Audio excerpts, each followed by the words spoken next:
பொறுப்பிலையோ நீ ஆள தகுதியற்றவன். உங்களுக்கு ஆட்சி தகுதி இல்ல, ஆளுநருக்கு தகுதி கிடையாது. சமீபத்தில் முதலமைச்சர் தேர்தல் அறிக்கையில் வெளியிடுறார்.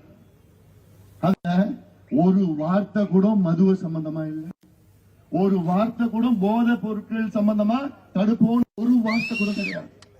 மானங்கட்டத்தனமா இல்ல. அதுல சொல்றாரு முதலமைச்சர் அவங்க தேர்தல் அறிக்கை கதாநாயகனா.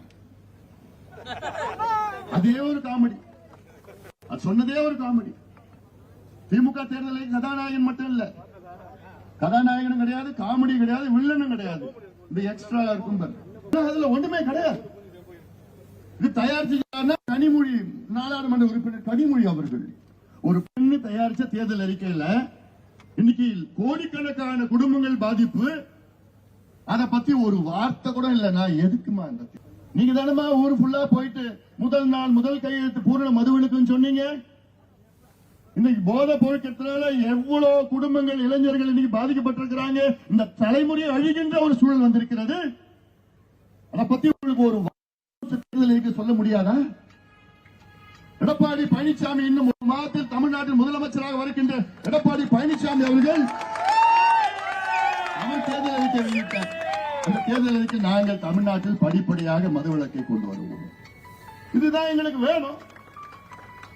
அவர் கொண்டு வந்த தேர்தல் அறிக்கையிலே நாங்கள் போதை ஒழிப்பு பிரிவை உருவாக்குவோம், புதிதாக உருவாக்கி போதையை ஒழிப்போம் என்று சொல்லுகின்ற எடப்பாடி பழனிசாமி எங்க?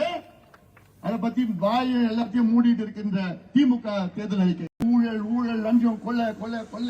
திமுக முதலமைச்சர் சுற்றி ஒரு 4 பேர் இருக்கிறாங்க. அமைச்சர் நான் சொல்ல மாட்டேன், அவங்க எல்லாம் 4 பேர் வியாபாரி. அதுல பெரிய வியாபாரி யாரு? ஏவா வேணு.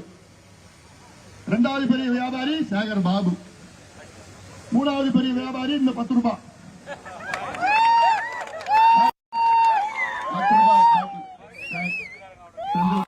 அவர் அமைச்சரா இல்ல, ஆனா அமைச்சரோட பெரிய பொறுப்பு. 4வது வியாபாரி நேரு. இந்த 4 வியாபாரிகளும் தான் அரசாங்கத்தை நடத்துறாங்க. முதலமைச்சர் என்ன போட்டாலும் கையெழுத்து போட்டு கொடுத்துறாரு.